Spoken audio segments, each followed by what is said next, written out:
just your average everyday trucker, keeping it real.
I'm your host, Chris Blodgett, and you're listening to Real Talk Tuesday.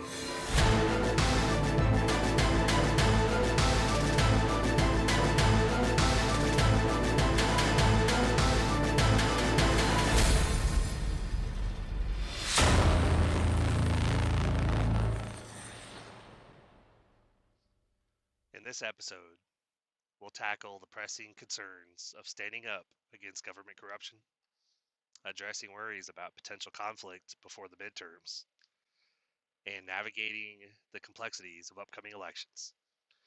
If you're worried about corruption, concerned about the threats of war, or unsure how you can make a difference, this episode is for you. Join us as we explore actionable insights and empowering stories to guide you forward. This is episode 198.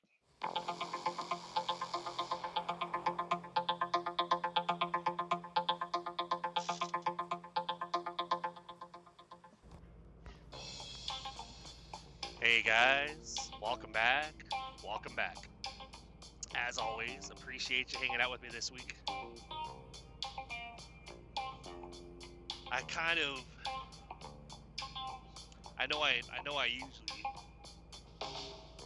I know I usually try not to go into political discussions, but in one sec here, I'm gonna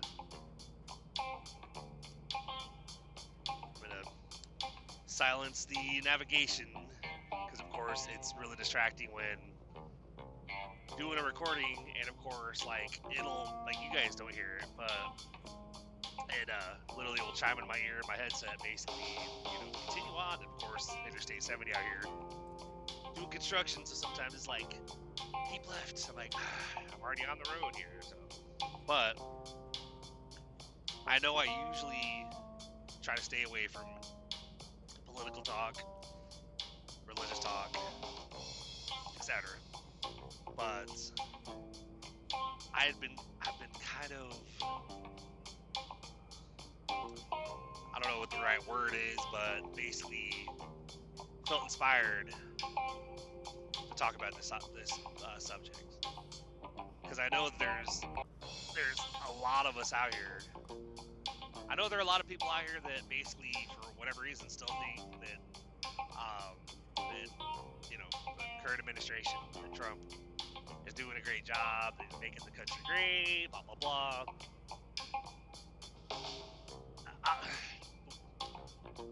One thing that, when I hear that, I don't tell them they're wrong, but I do ask them a question. Are you even seeing? Are you even looking around and seeing what's happening? Are you noticing the events taking place in our streets? Have you not seen? I think her name was Renee Good, shot in the face 3 times by an ICE agent. Have you not seen videos of American citizens being pinned to the ground by 4 ICE agents while one of them knees literally hits the guy in the head with his knee over and over again. Are you not seeing people being pulled out of cars? And I know that there's a lot of people out here that, for whatever reason, are thinking, oh yeah, well, they're getting all the criminals off the street. No, they're not. Yeah, okay, some of the people detained might actually, be dangerous criminals, but from what I've heard, a very high percentage are actually American citizens that have never done anything wrong. Hell, some of them, even if they are undocumented, like if they're not, here legally, they've never committed a crime. They pay taxes, they work a job, they, they basically, hell, some of them, I've even heard, actually were pulled and arrested from courthouses where they were actually going to their, they were actually, had like a court hearing scheduled to complete the process. Like they were literally completing the final steps to actually become an American citizen. So they were going about the process and doing what they had to do, and they were of course arrested and deported. It's there's so much to unpack. I don't think I'd be able to talk about it all, because this would be like a 3 or 4 hour long episode.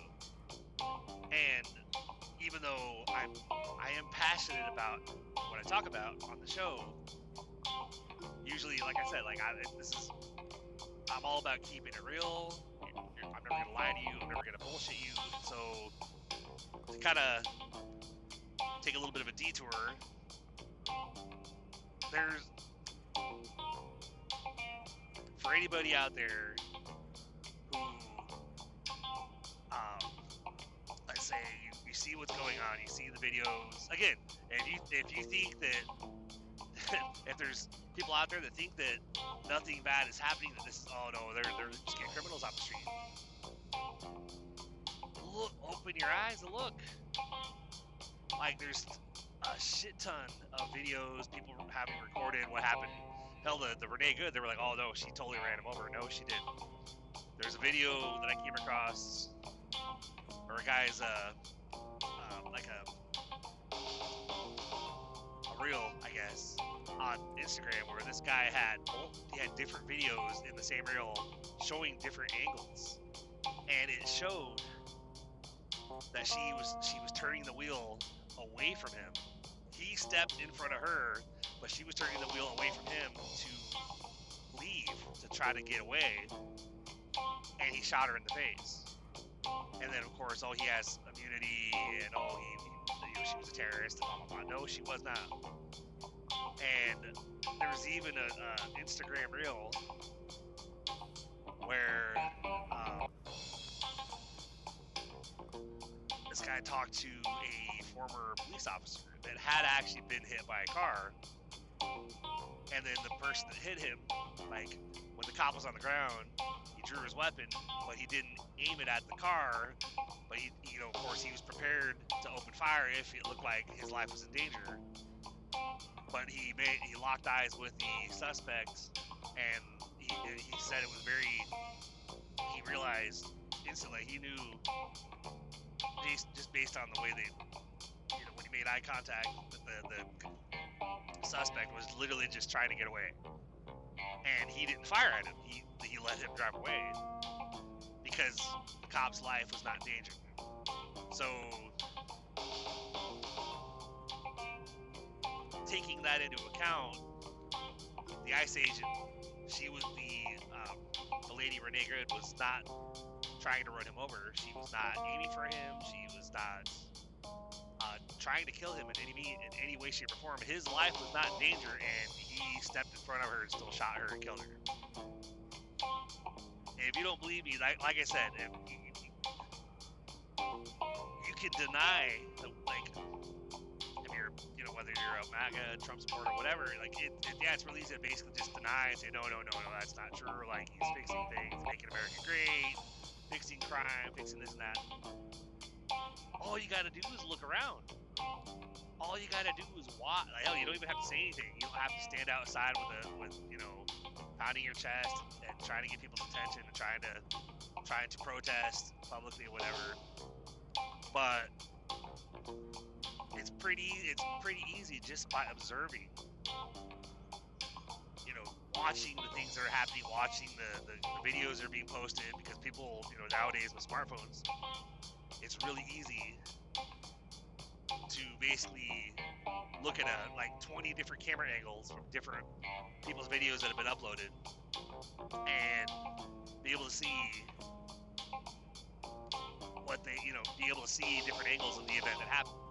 Because the government, especially Trump's administration, their ICE group, which, I'm trying my best not to use the name I think of them as, which is basically they're like, there was like a video where this guy on Instagram basically was giving some real good facts, and of course he referred to them as the Nazi wannabe party, like the Nazi wannabe group.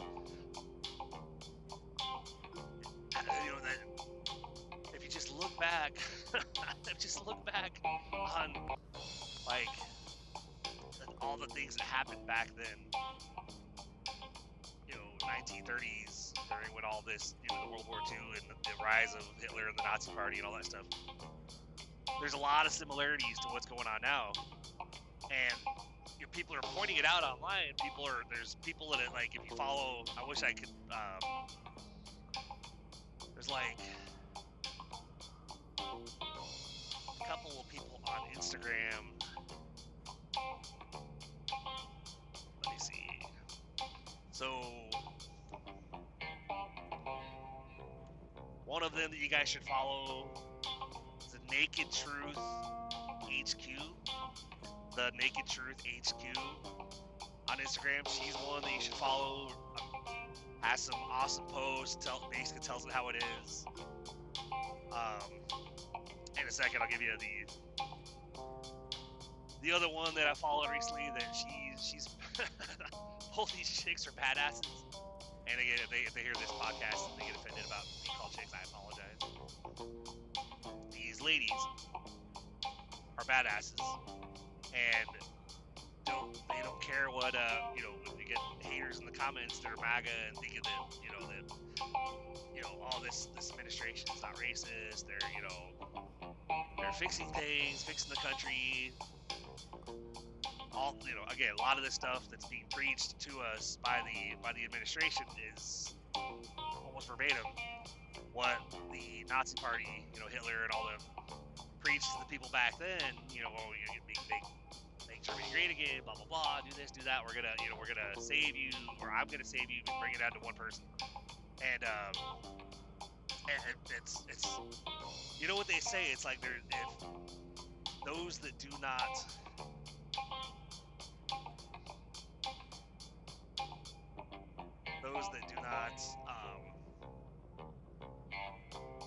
understand history or remember history are doomed to repeat it.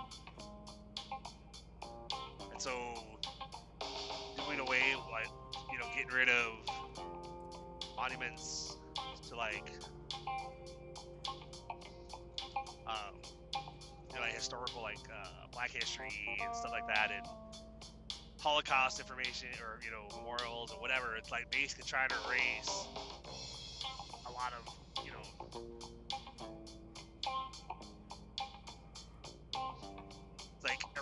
trying to basically get rid of books or monuments or whatever, trying to make it sound like, oh, that didn't really happen, that's all just Democratic propaganda. Or I love when basically I was connected to somebody on Facebook from way when I was back with Team Synergy, and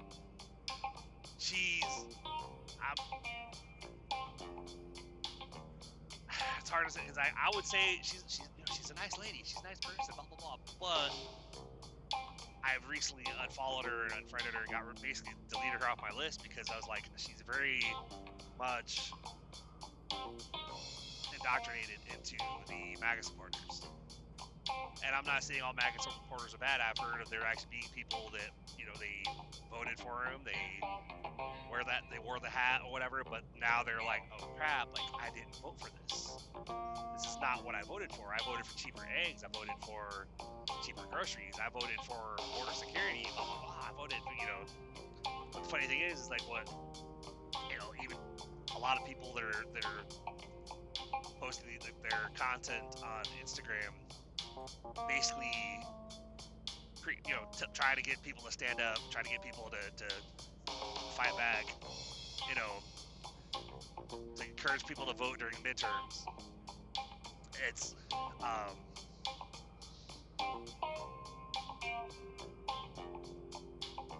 some of these MAGA people are actually, oh shit, like what have we done, you know? And the funny thing is that the current president, you know, he was honest with everybody about. I mean, he lies about everything, but he actually told everybody what he was going to do. It was all, I mean, hell, it was all written out in Project 2025. You know, and you know they are dismantling what they can and like ignoring court orders, and hell, the Venezuela thing. My bro Rico was one of the guys that, you know, I you know, that's on the Keeping It Real segment with me. He asked me the other day, he was like, bro, or when after the Venezuela invasion and we kidnapped their president and stuff, he was like, bro, what do you think about what happened in Venezuela? I said, I think that he did it illegally. I said that action was supposed to come through Congress, and Trump just basically had it done, just ordered it. And I'm like, but I also think that I'm kind of disappointed in some of the military, like the higher ups in the military that, you know, processed those orders, that got the orders from Trump and then passed those orders down to their military personnel. As a former military person myself, we were always told if you are given an unlawful order, it is your duty to disobey. And so I'm like, why did they follow that order? You know, but I guess the military, they probably would know that it didn't. I guess I could probably give them some credit. If you're an active duty military and you took part in that, I apologize. I have nothing against you, and I can only think that when you receive an order, military people that get the order probably can't, you know, they don't know 100% if it's something that Congress approved. If it's something that was done lawfully, all they know is, hey, I got an order. I have to you know, do what I was ordered to do. So I can understand, you know, the military personnel side if they, you know, if they're following out orders and doing what they're told because they, you know, they may not know any better. You know, because how often would a military service member receive an order and then try to research to see if that order was lawful? Try to see if that order was an order they should follow. Most of them, they're just going to get an order, oh, yes, sir, and they go and do it. So I can understand military not following out, but again, if higher ups, like generals or whatever, that are getting the orders directly from the Trump administration, getting, you know, from the president, I would think that they would have more info as far as like they would know that, hey, this wasn't approved by Congress. We should do this. And maybe some of them actually did say something about that, like, hey, are you sure, Mr. President? Like, you know, that this is not like, do we have authorization for this? But then again, people in high positions are probably, I'd imagine, based on how they kind of know Trump's history, like how he was in the first presidency and how he is now, you know, still probably afraid to challenge him, you know, for fear of like high generals getting fired, you know. Because hell, there's a podcast out there, if you guys haven't heard about it yet, literally from Trump's first presidency, called Whistleblower. You guys should really check that out. And hell, I wouldn't be surprised if that podcast comes back again, you know, from this term or whatever. I wouldn't be surprised at all. or maybe there'll be another whistleblower part 2. It'll be about Trump's second term. But so before I forget, so let's see.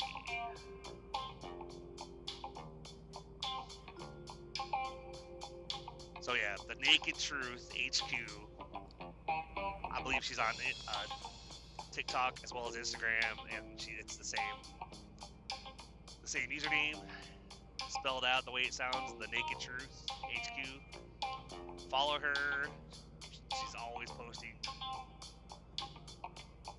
videos that have been posted online of things that have happened or whatever. And of course, she's on the video and she's talking about it, or she's responding to people that are, trying to post hate comments towards her about, people that are like, oh, you're lying, like, oh, this is the best presidency ever. It's like, you need to open your fucking eyes and actually look around.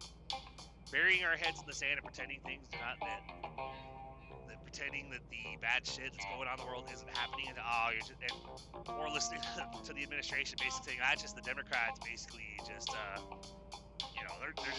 that's just their propaganda. The lady I told you that I disconnected from on Facebook, I'm not gonna say her name just in case she happens to listen to this podcast. I'll keep that. She could kind of wonder, like, I think he's talking about me. I'd be like, well, you know what they say, if the shoe fits, then, but I'm going to, out of respect, part of me would love to call her out, but at the same time, again, I, up until when I disconnected from her, I mean, I didn't have anything against her. Always thought she was a nice lady, whatever, but the funny thing was, like, she would always post these memes that would come from the hard right, the Republican Party, Trump administration, basically talking about how Democrats are demons, and she would refer to them as demon rats, libtards, and blah blah blah. I love the fact that there's all these derogatory names that the right has for the left, even though there's derogatory names that the liberal side, the left, so there's always terms the left will have for the right as well, but of course the right's terms for the left are much worse, like, and everything from Trump as far as the left is anything that happens radical, it's the radical left, blah blah blah. From what I've seen, there's been the quote-unquote radical extremism has come from the right. I'm not saying the left is completely innocent in the matter, but there's been a lot more hate and extremism coming from the right, because they think that the rich should be richer, that there shouldn't be like government help, whatever. But it's funny because there's a post that I saw this morning, actually, before I went to bed. Of course, I got up at like 8 in the morning. It was a lady wearing a MAGA hat, and it basically said a MAGA Trump supporter is upset with her mother-in-law because she won't loan her money for groceries because her food stamp, because she lost her food stamp benefits or something, but her mother-in-law wouldn't help her out because of the fact that she, basically voted for Trump and, think that this country's being great. But it's like, that's the thing with the lady that disconnected from too. I think she's on disability because she has MS, I think, like wheelchair bound, going through treatment, trying to figure out how to cure it, and always in my prayers or whatever. I hope it she's actually able to find out, because she didn't always have MS. I guess it just developed at one point, where. So last I heard, there was actually, like, she was going through different treatments, because they said, like, oh, there's this treatment might actually, or this test might find out why this condition happened, whatever. So she was going through different tests to try to figure out what might have caused her to be in her current condition, and if there's a way they could maybe treat it, cure it, whatever, so she could actually be able to walk again, whatever. So obviously not working, obviously on government help. And that's where I kind of found it a little bit interesting that she was extreme right, talking about demon rats, lefty libtard leotards, whatever, you know, and saying like Trump's a great man, fixing the country, blah blah blah. Oh my God, and it's like you realize the side that you're praising, the administration that you're praising, doesn't want you to have those government benefits. Like they would love to take those away and keep those for them, give those to the billionaires to, you know, keep lining their pockets. From what I've seen, and I know there's probably Republicans out there that actually want to help people as well, but from what I've seen, it seems more like the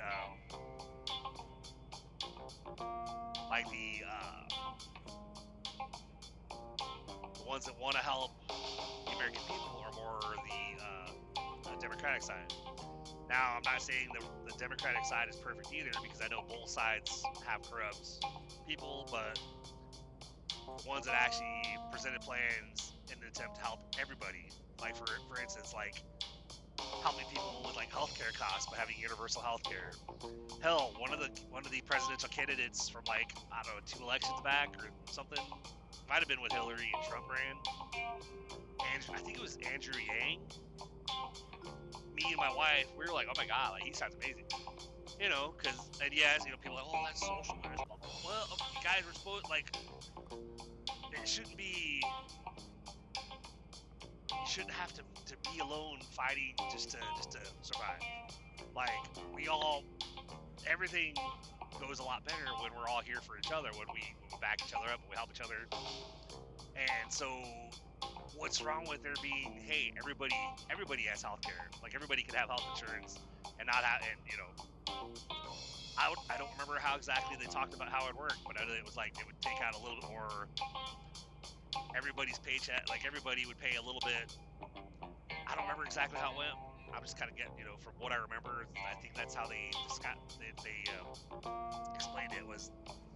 It's like everybody's checks or something, you pay a little bit more out of your checks or whatever, and basically like everybody would basically be able to have health insurance and get seen by a doctor and whatever, you know, universal healthcare, whatever. So it's like, I know me having type 2 diabetes, my wife having type 2 diabetes, she has a lot of other medical issues as well, and we've had to do we're jumping around on different medical, because it's like, you know, I have good benefits with my job, you know, the contractor I drive for with FedEx, and, you know, I had us all covered for medical, even though I'm also a military vet, so of course I have coverage to the VA myself, but I had medical through my job so that I could have the whole family on it. Even though my wife was the main one using the health insurance from my work, you know, doing her checkups, getting her prescriptions. I was still, you know, we would use it on occasion for the kids, like if they, like my oldest is kind of stubborn like me, you know, if you ask my wife, there's been times where I've been sick in the past, like had the gallbladder literally just going on its way out, and of course, you know, I was in a lot of pain, and for a while she was literally yelling at me, you need to go to the doctor. I'm like, I'm fine, it's fine, you know, but then I got to a point where literally I was doubled over and in like a shit ton of pain, could barely move, and then basically was like, okay, all right, fine, I'll go to the doctor. And so you know, she went with me, and you know, they did the scans, which are not pleasant. One of those where they I think they had me drink something, or they injected me. I don't remember. I think maybe they injected me with something, put like an IV bag. That's probably what they did, because it was something that would work its way through my system, and they hooked me up to like a ultrasound, and they were able to watch it as it went through my system, so they could see, and then they could see like the functionality of my gallbladder. Then they literally were able to say, yeah, your gallbladder is literally only 10% functional. Like it's at 10%. It's about to quit. My wife was like, if you had waited, because they basically told her, they said if he was, you know, like if he waited another week, he probably would have died. And I was like, well, shit, sorry. So she always throws that at me, of course. Like, see, if you need to go to the doctor, you know, when I tell you to, you gotta. Okay, yeah, it's my love. But so that's basically one of the main things that I've had to go to the doctor for. But otherwise, like, I get seen at the VA, get my prescriptions at the VA. I'm grateful for them because of the fact that I don't have to go pick up my scripts at a pharmacy. I literally just have they ship them to me. So whenever it's time for a refill, I just get a package on my doorstep. This is awesome. But my oldest daughter, she's like me. She's very stubborn. Doesn't want to go to the, when I say stubborn in a loving way, Allie, if you listen to the podcast, I love you. But, and she'd probably agree with me. She's like, yep, you're right, Dad, I am stubborn. But, she's very stubborn, especially when it comes to medical, because there's been times where because she has a gallbladder issue going on now, too. We got to get that taken care of. But, back in Nashville, I think there's at least one occasion that she was throwing up for days. I wasn't eating much, was dry heaving a lot, was literally throwing up for like 3 or 4 days, to the point where I actually had her, I think it was like it was at least 2 days, and then I had her actually covered on my insurance at work, and so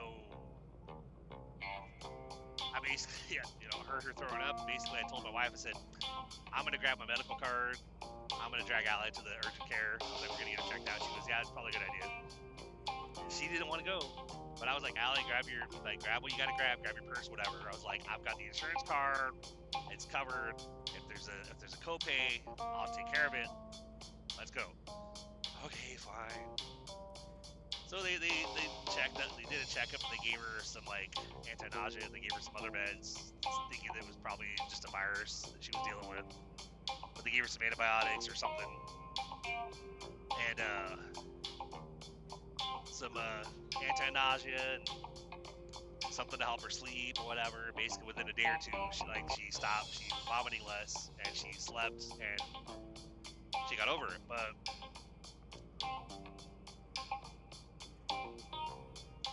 But then, like, currently, up here in Missouri, it's like, I had everybody covered, but then my wife got her job, and they, of course, they offered her benefits, and it kind of surprised me, because my wife actually, I can understand why she did it, but at the same time, I'm kind of like, why'd you do that, Like all the other benefits, like medical, she signed up for everything, and including medical insurance. And when I saw her, she got her medical card came in the mail, and I happened to, she opened it up, and I saw it. I was like, did you sign up for medical insurance through your job? She goes, yeah, I got benefits to my work. And I was like, love, I have everybody covered on mine. Because I know, but they offered it to me, so I figured I'd take it. I'm like, okay. Then I'm going to cancel my medical with my work, because I'm paying $350 a week. So you're thinking like, what? $1,400 per month out of my paycheck to cover medical. I went to my oldest daughter, basically, because we have her grandson and stuff, and I was like, at the time, I don't think she was working yet. She got a seasonal job like a month or two back. During the holiday season, she was able to get in somewhere working seasonally, but now she's dealing with she's still technically employed there, but they're not giving her hours because, of course, we're past the holiday season. But I went over to her and was talking to her, and was like, why don't you apply with the state to try to see if you can get you and your, my grandson, her kiddo, to get you and your kiddo covered with the state for medical, so that way you guys are covered, because mom's covered with her job. I would just have to figure out getting my youngest on something. Because again, when my wife signed up with her medical, I was like, can you put Zoe on yours, because that way she's covered, and I don't have to have it coming out of my check every week for only because I don't use it all the time, so it's like I don't want to pay hell, it's bad enough we pay for car insurance, but then I know they say things with like guns or insurance, better to have it not needed than need it not have it. I got you, and car insurance, obviously, it's gotta have it, so not a question. So it's like, okay. But the health insurance through my work, it was not exactly a must-have because I'm covered through the VA. So if something happens, I just have to have an ambulance take me to the VA. And my oldest and her kiddo are now covered through her job or through the state or whatever. So just got to get my youngest covered. And of course, then we just dealt with a job issue, with my wife or whatever. So now all of a sudden she's not covered again. And I'm like, well, shit. So universal health care for everybody would actually solve that issue. Like we would all, like everybody would have access to health care without having to worry about like, hey, I got to pay $3,000 a month or $2,000 a month for a family or something to have decent coverage. It's insane. But so follow the Naked Truth HQ on Instagram and TikTok, and I'm trying to find the one.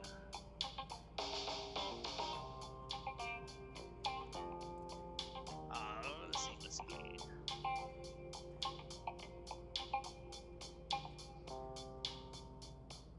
Alright, here we go. So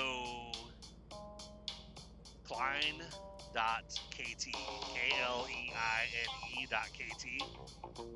Follow her on Instagram as well, and I think that's, yeah, I believe hers doesn't say TikTok on the video, so I think she might just be on Instagram. So Kleine.kt on Instagram. Pretty awesome lady, like literally keeps it real, and like that's some of the things that I'm like watching some of her videos, and there were people that were complaining about, or I didn't see the comments, I guess she deleted them, but some of her videos were talking about like haters coming on her, and she basically just tells them how it is, tells them to fuck off. And I actually went ahead and threw my comments in there as well with everyone else commenting, saying like, oh my god, you're awesome, like I followed you, keep doing what you're doing, because I love your boldness. Part of what I'm saying in there, like I'm all like, I didn't want to promote the podcast necessarily, like on some of his comments, but I wanted to say like, hey, as I say all the time on my show, I'm all about like keep it real, real talk, no bullshit, blah blah blah. I'm like, that's what I love. I don't know, those two at least. There's a couple others that I've seen so far that I'm following them. With part of this topic in this, for this episode or whatever, as far as like if you're out there, you're seeing what's going on, and maybe you're like, I want to do something, but I don't know what to do. There's people out in the streets protesting, but I can understand the fear, because people are afraid to go out in public and publicly try to confront ICE and protest, because then they're getting thrown to the ground, arrested, or kneed in the face, or they disappear. They send them off to like El Salvador or something. People are carrying their papers, like their birth certificate, their social security card, their driver's license, whatever, on the off chance that they get picked up. That way they have their papers. But I've even heard of people getting picked up, having all that stuff, and it not mattering. Like ICE takes it from them, doesn't give it back, and basically they just, they're just, in custody. So if you're somebody that doesn't like that, you're afraid like that, which makes total sense. Hell, I'm afraid to go out there and try to publicly. So there are ways that you can still stand up and let your voice be heard, even if it's doing videos on your social media like what these ladies do.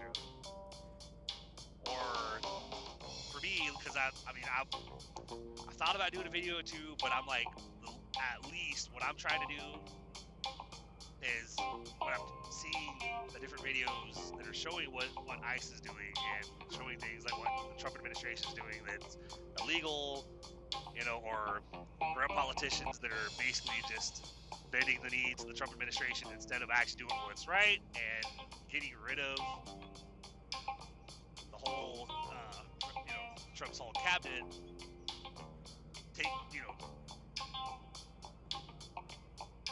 I'm sharing basically I'm sharing those to my stories. I'm not necessarily posting them on my wall, because my wall would be like completely full of like anti-Trump, whatever. But you know, I try to keep it.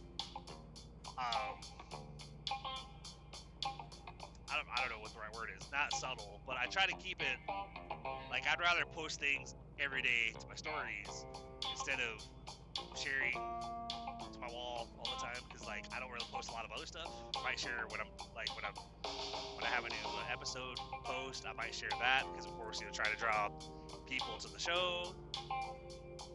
But I try not to have a whole lot of political or government stuff, whatever, on my actual wall. But I will share a shit ton of stuff to my stories, because, you know, and what I like about that is you can share it to your stories. If you have your Facebook and Instagram account connected, you can share it to one, it'll share to both. So maybe you're a little bit on the shy side, like you. I mean, you guys wouldn't think it since I'm on here talking to you right now, but I am on a little bit on the shy side when it comes to like videos. I'll do videos, like I have a YouTube. You know, you can find me, at Christopher Blodgett. It's like I have a TikTok. My TikTok and Instagram are both T and Trucker Chris. You can also follow this show on Instagram at blodgettshowpodcast, as well as I have a blog, tandtruckerchris.wordpress.com, and you can reach us if you want to email me, blodgettshowpodcast@gmail.com. But if you don't know what to do, if you're scared to be really like public and verbal, you know, like show your face, you know, be on video and complain, there's a lot of haters out there that it's funny. There's a lot of people out there that are full support of the current administration, even with everything they're doing, everything that's being exposed by these videos that are being posted. Like, none of these aren't necessarily doctored videos. These are just people, hey, they recorded a nice person, you know, kneeing somebody in the face, or the video with the ICE agent shooting Renee Good in the face, or ICE agents dragging people out of windows, or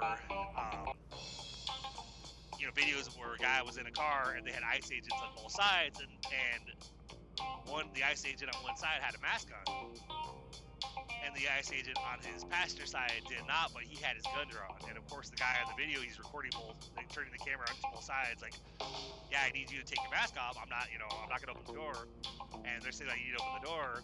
And then he's pointing the camera at the other guy on the other side, saying, why do you have your gun drawn? Like, how many guns do I have around me right now? That's the kind of world we're living in right now, guys. Like, literally, the ICE group right now is very much like the Gestapo.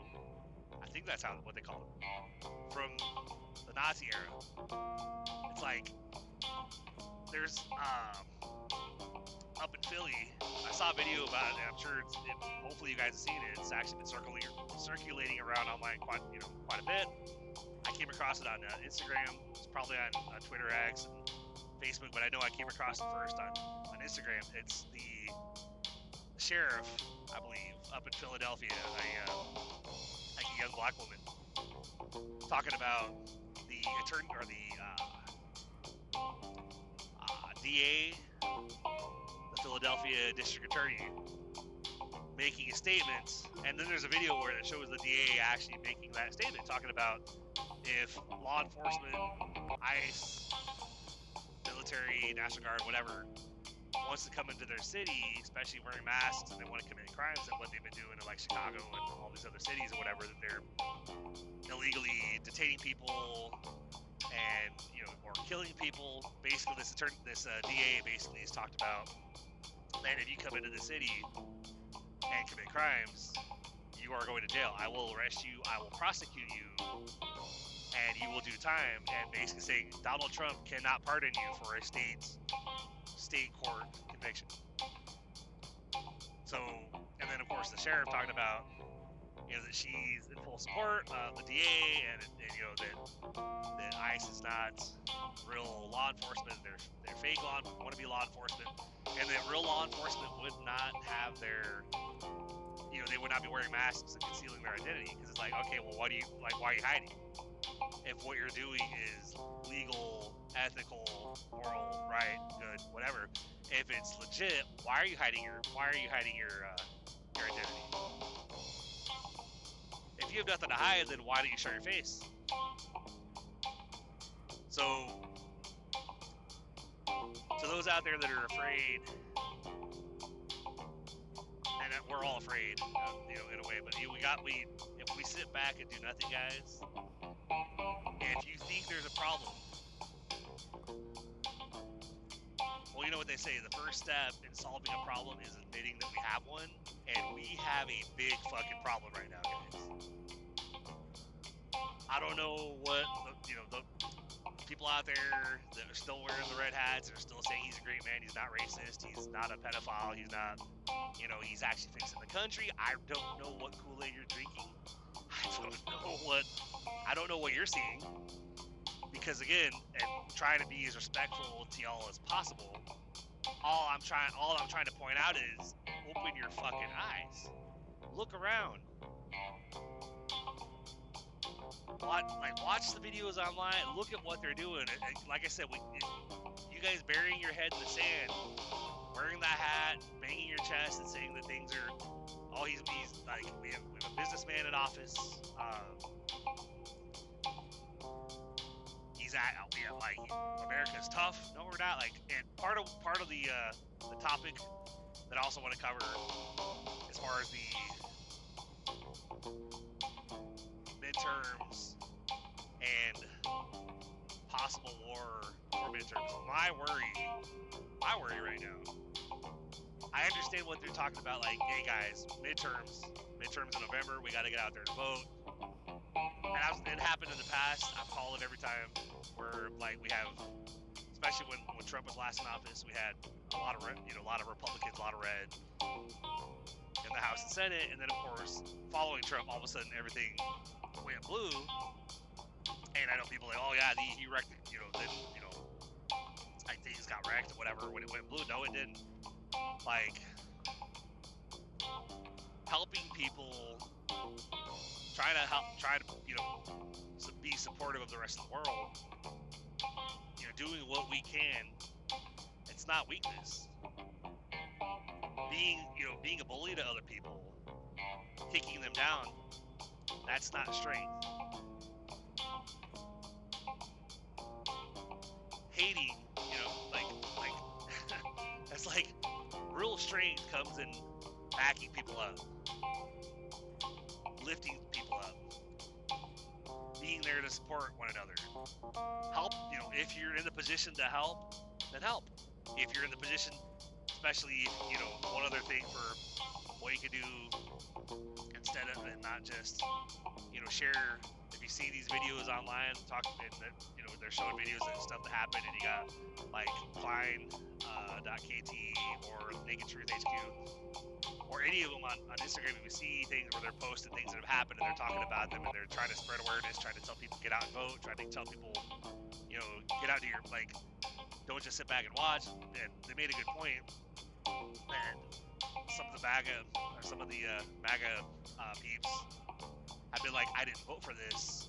This is not what I voted for. And of course, like, yes, you did. Like, he told you what he was gonna do. He told you, like, what they were planning, and but of course he said, I'm gonna give you cheap eggs, I'm gonna do this and do that, and then of course said, like, Biden did this, Biden did that. And one thing I want people to think about, that I always get a kick out of, especially the lady I disconnected from on Facebook, huge Trump supporter. I've never seen her wear the red hat, but of course, like, she doesn't do videos online. She would do like selfies or whatever. She would, whatever the online business that she would promote or whatever. But never saw her in a picture with a red hat. But she was very much extreme right. I can tell just by how she posts, talking about Trump's a great man, this administration is saving the country, getting rid of all the freeloaders.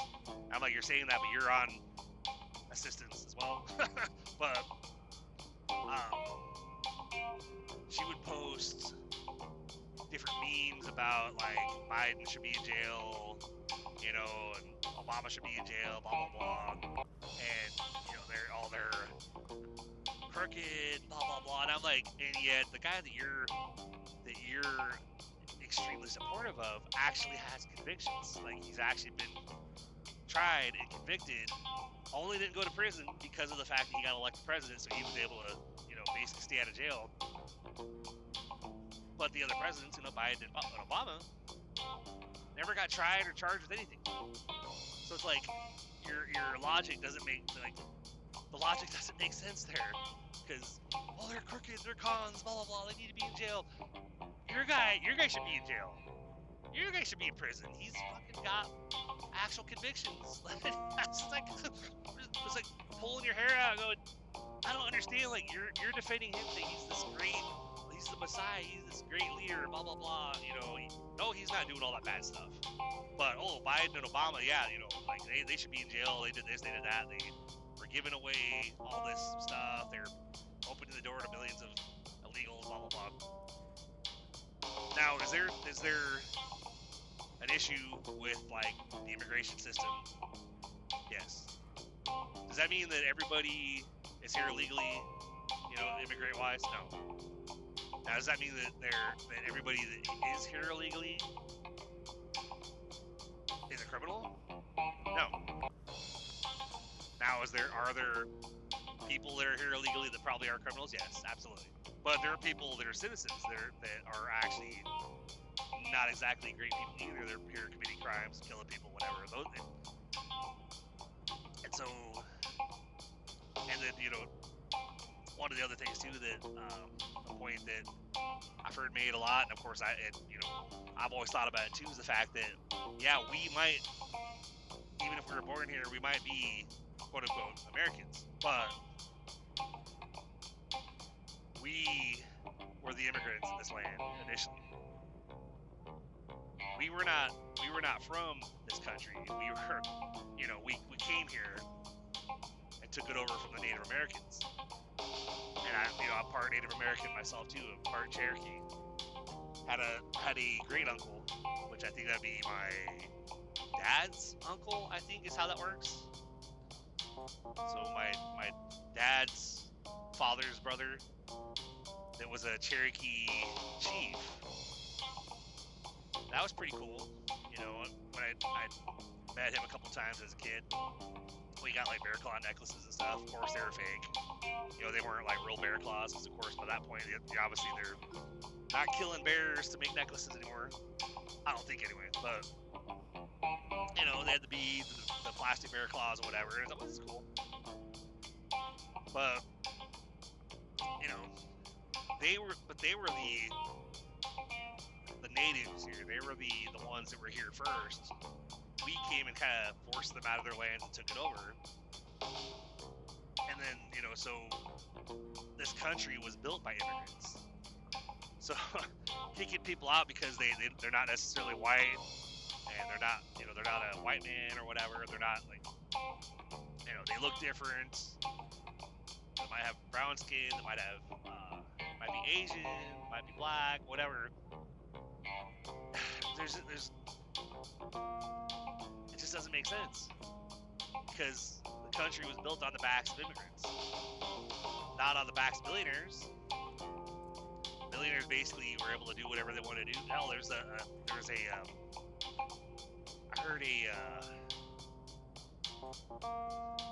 think it was a TikTok video I saw where they said that back, I think in the 30s when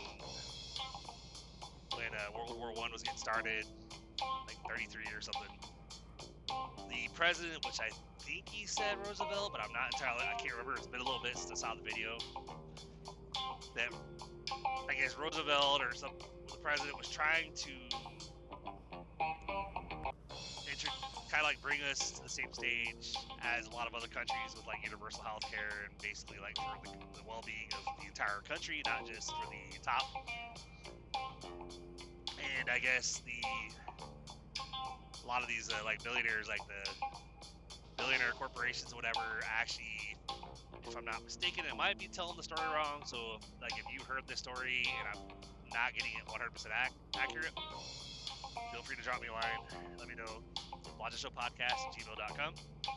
But what I heard is that these billionaire corporations tried to take over, try to stage a coup in the government. Like they bankrolled like 500,000 veterans to basically storm the Capitol, whatever. And I guess they had it headed by this one. I think he was a general or something, or a sergeant or something. He was like but he was very well known and very well liked military member. He was very decorated, I guess. I'm not sure off the top of my head. I don't know his story, so I don't know exactly what he did, why he's so well known back then. But they were gonna have him lead them, and I guess he infiltrated, talked to the leaders, the billionaire corporations about what they were gonna do and what the plan was, and blah blah blah. And then he went straight to the government, went to Congress or whatever, and basically came clean about everything that was going on, and basically it never happened. Like the coup never happened. But of course, like they don't really charge and try billionaires, the big corporations, the rich, whatever. They rarely ever will charge them. So of course nothing happened. I don't remember if anybody that was not a billionaire, if they got charged and sent to prison or whatever. But I know that basically he came clean, gave them names and everything, and it never happened. But basically what the plan was to take over the government, turn the president into basically like a representative, kind of basically literally turning the country into a dictatorship. But it never happened. But I'm not entirely sure. I think they might have had a thing to do with preventing the president at the time from doing what he was trying to do, to try to bring us to the same world stage as the other countries, so that everybody could have healthcare, and because of course, like the upper elite, they don't obviously want everybody to thrive. They want just the top to thrive, and have the middle, the lower classes taxed more, and the top, basically have all these tax breaks, whatever. So, it's like, again, if I told the story inaccurately and you're familiar with the story, feel free to reach out, because I'm doing this kind of like how I do all my episodes. I don't write a script out for you guys. It's not like I write everything out and be like, all right, this is what I'm going to talk about. I'm going to speak monotone on this page and just, do a presentation for you. No, that's part of why I mentioned that, like, I love those two ladies' profiles and stuff. I love what they post, because it's like, oh my god, like, you're like raw and real, and like, you're blunt. You're not like sugarcoating it. One of the videos she had, I think it was the Klein.kt, I think. She had, she had what looked like a breakout on her face. That happens. Nothing, it's funny, when I saw the video initially, I didn't think anything of her appearance. I just thought that, obviously there's no makeup. You can tell that she's just real and raw and whatever. But I guess one of the videos that she did, she had a screenshot of a comment that said something about, like, makeup can't get rid of acne or something. And she basically said that she had a reaction to a product. It wasn't necessarily acne. It was just, she had a reaction. She's like, but I honestly don't give a fuck what you think. And thank you. So I was like, oh my god, like, this is awesome. Like, she's great. Naked Truth is awesome. You guys should really follow them. Especially if you're seeing what's going on and you're like, okay, what do I do? Like, how can I contribute and try to help, spread the word. Basically, the way we can help, if you're, and you don't have to be extreme left, hell, like, you don't even have to be extreme anything. Be in the middle. I don't see myself as Republican or Democrat. I see myself more as an independent, because I have voted Republican, I have voted Democrat, and hell, I voted third party. Which people can say, like, oh yeah, you wasted your vote. Like, no, I didn't. Like, I'll admit, during Hillary and Trump, I did not like either of them. I understand now, looking back, like, you know, especially like currently, I think when Trump ran against Biden, you know, for trying to get reelected, I didn't want to vote third party then because I actually don't have a problem with Biden, but, you know, except for the age, like, I think we need to have younger presidents. Like having 78, 80, whatever, we need a president that's like 50. More relatable to people, you know, a little bit older than I am, you know. Hey, way station's closed, you know. But we need to have younger people in office, just like we need to have Congress or, you know, representatives that are not in public office for 40 or 50 years. You know, have term limits as well as have younger leaders in the Oval Office. You know, people that can actually relate to a lot more of the middle class and younger, or the middle age and younger crowds, because so many things have changed and are not the same way that a lot of people that are like 80, like 75, 80 years old, whatever. They were alive during the periods when things were like, you know, equal rights wasn't necessarily a big thing. There's still a lot of racial issues. There still is nowadays, but a lot of that I think is caused or is fueled and emboldened by the people that we get in office, like Trump, for instance, that basically you're all about, like, if you're not a white man, then you're basically you're not, you know, you're not American, you're not from here, blah blah blah. I'm gonna kick you out. It's like, or if you're, you know, hell, I've even told my bro Rico, I said, you know what, honestly, like, I think if we ever got a woman in office, I think it could be a good thing, because men and women, we think differently. And I'm not saying Kamala would have been the best candidate, but she was a hell of a lot better than what we currently have. You know, because right now, and to kind of go towards the whole part of the topic as far as like going to war and the midterms, my worry with what's going on with the illegal invasion and kidnapping in Venezuela, to basically steal their oil is what it sounded like. That they're gonna give us millions of barrels of oil, and, you know, basically Trump said, like, one of his posts that I saw somebody post on there was that he was going to manage the sale of it.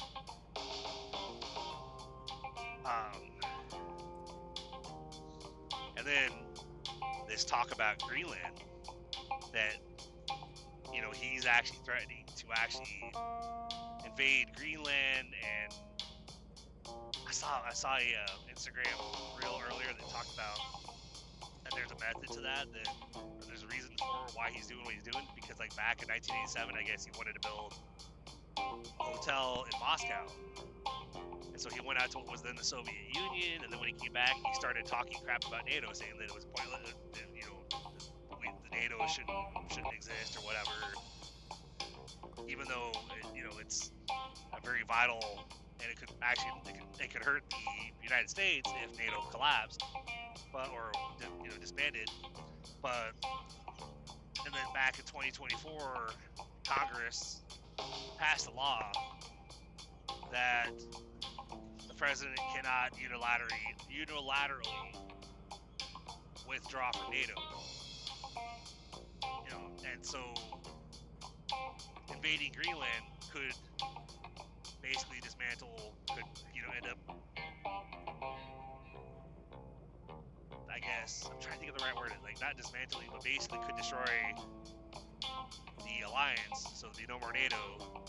And the reason why Trump is doing this is because that's what Putin wants. So it's like, that's what, you know, all it takes is just, like, I'll just scroll through and watch the videos, you know, like, if you're a hardcore supporter of Trump, oh no, this is not real, it's fake. Nah, this is just libtards, all their propaganda. What? Just open your fucking eyes, just look. I'm not calling you wrong, I'm not calling you idiots, I'm not calling you retards. none of that. I'm trying to be respectful, but I'd appreciate you guys be respectful to us at the same time. Just because we have a difference of opinion, we should still be able to go back and forth and talk. That you tell us how you feel, we tell you how we feel, and I'm not even telling you how I feel. I'm just telling you, look around, pay attention to what's happening, see what ICE is doing, and honestly, one thing that I do have an opinion on, that I do have how I feel about something, is if you're seeing ICE attack people, if you're seeing people get kneed in the face while they're on the ground, being restrained by 5 ICE agents, and one of them is kneeing him directly in the face with his knee, or video about Renee Good being shot in the face 3 times when she basically was not trying to run him over, she was going away from him. So he murdered Renee Good. If you're seeing all this stuff and basically still like, well, I mean, like we're becoming, like, we're a stronger country now. We're being like, this is what we have to do. We have to be stronger. No, these actions and the actions that he took in Venezuela, kidnapping that president while he, saying it was for drugs, but then he pardoned, I think, the president of Honduras for bringing over, like, I don't know how many tons of cocaine or something into the United States. Like, pardoned him, but kidnapped the Venezuelan president, saying it was for drugs, but you know how it was for oil and money. Like, you go in there like, oh, we're going to take their oil. I saw something saying that Trump said on Wikipedia or something that, and maybe that's gone too, because I've seen some posts that showed a tweet from, or I don't know what you call them now, because I know it's no longer called Twitter, it's called X, but what do they call them? Posted an X? So I still call it Twitter X, I still say they tweeted, and it'll always be Twitter for me, So posted a Twitter X saying that, because it was about when he gave the worker at the Ford plant or something the middle finger because they called him a pedophile protector. And so he gave them, flipped them off and basically said, fuck you. And then the post I saw online that my bro sent me, I guess it was a screenshot of a Facebook post. It was Trump's Twitter account saying, to the extent of, like, I'm not a pedophile protector, like, I had Jeffrey Epstein killed, just, like, so there's that, and, like, some of my, I'm trying to think of the right word again, That's a problem when you're tired, which I always am, because I work hard to provide for my family. I work 6 days a week, I only have 34 hours off, but we gotta do what we gotta do to survive. We gotta do what we gotta do to plan for our future. But, so, basically, his advisor, that's the word I'm trying to think of. So, as, when he wrote this tweet, basically said, like, I'm not a pedophile protector, I had Jeffrey Epstein killed. And my advisor told me, sir, don't say that, sir. But I don't care, it's the truth. And I did it. My bro said that to me, I was like, oh, shit. Because it's the real Donald Trump, his account on Twitter or X or whatever. But then I went to go, and I said that to my wife. I said, this is interesting. I was like, I'm not surprised. I said, this is kind of what we thought, because it was a suspicious, oh yeah, he hanged himself. No, he didn't. He didn't hang himself. He was silenced. But, trying to verify stuff, of course, after I said that to the wife, I went on Twitter X and I looked up Donald Trump's account, and of course, like, I can't find that post. I told the wife, I said, obviously that screenshot that's his post, his tweets. I was like, but I can't find it now. And she goes, maybe one of his staffers got a hold of his phone and deleted it. I said, yeah, probably. This is the guy guy in power, this is the administration we have. That's why they're saying that, like, we, midterms. So we'll kind of transition to that. That's why they're saying that it's important. Everybody needs to get out there and vote. Like, even if, there's a lot of people that say, oh, there's no point in voting. Like, my vote doesn't count. Blah blah blah. It's rigged. Whatever. Then so they don't get out and vote. It's like, your vote does count. We need to get out there and vote, and that, if everybody gets out there and votes, it's gonna be like how when Trump was in office before, and like after his election, all of a sudden there was a ton of Democrat replacements for all the red and all the seats or whatever, and so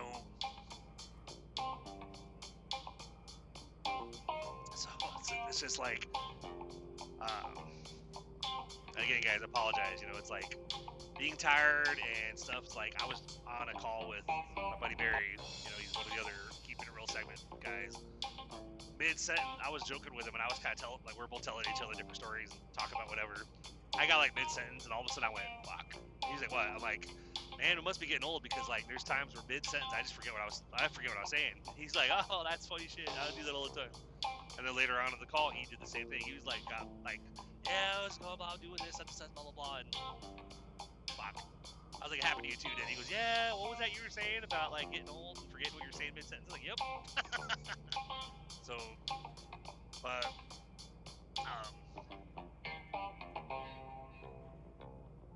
so with midterms, people being afraid or people thinking their vote doesn't count, we got to get out there and vote. We're gonna have, like, the only way one guy online made a very good point that it doesn't do us any good for, and it's not gonna happen anyway, because like the Republicans in Congress have already kneeled down to King Trump, and they have the power to actually stop what's going on right now and prevent us from ending up in a war, but they're not gonna do it. Yeah, there are some. I've heard there are some Republicans that are switching their stance, and there are people in Congress like Bernie Sanders that are fighting him, and there are DAs and sheriffs in different cities that are saying that if ICE comes there to try to do what they did in Chicago, that they're going to get arrested, tried, and sent to prison. But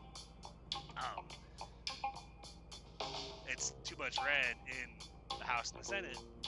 They're all supportive of what's going on. I saw a video earlier where it was like a Republican Congress member talking about how, yeah, it makes sense for us to actually own Greenland because it's such a blah blah blah. And I'm like, are you fucking stupid? Like, why do we need to own Greenland? Why do we need to dissolve NATO? Like, we're gonna go to war with Denmark, and then it literally is gonna. So here's the problem. The worry, the stress, and the worry I have about midterms. I agree. We need to get out there and vote. We need to show up in force. We need to, because all the seats. There's a lot of, I guess, majority of House and Senate, I guess, is up for re-election. So we have the power to basically come in there and have the Democratic side take over control of the House and the Senate. And so what this guy was saying was it doesn't make sense for us to impeach for the Republicans in Congress, if they were to even do that, which they probably won't, to impeach and get rid of Trump by himself, because the Advance would take over. And the Advance is no better than Trump, so basically would just be getting rid of Tweedledum and replacing with Tweedledummers was the way his words for it. And that the only way that would be able to actually be on a path to making things better, getting us away from war,